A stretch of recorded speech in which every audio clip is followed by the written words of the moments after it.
The gospel spread all over the eastern Mediterranean area. You can see in the photos some of the places that the Apostle Paul travelled to. Apostle, by the way, means somebody sent. The apostles were those disciples who were sent on missionary work to preach the good news of Jesus Christ. Paul was the one whose journeys are described most in the book of the Acts of the Apostles. He travelled thousands of miles and was arrested, imprisoned, and ill-treated many times in the course of his work. This was in addition to the dangers of first-century travel, whether on sea or land. In each place he visited, he went to the Jewish synagogue first, to give them first opportunity to believe in Jesus Christ.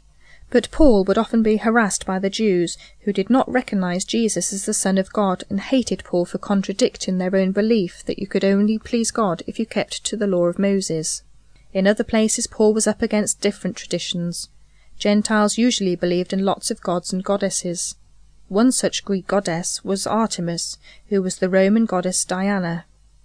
The temple where she was worshipped, at Ephesus in Turkey, was one of the 7 wonders of the world. When Paul preached in Ephesus that there was only one true God, not local gods, there was an uproar.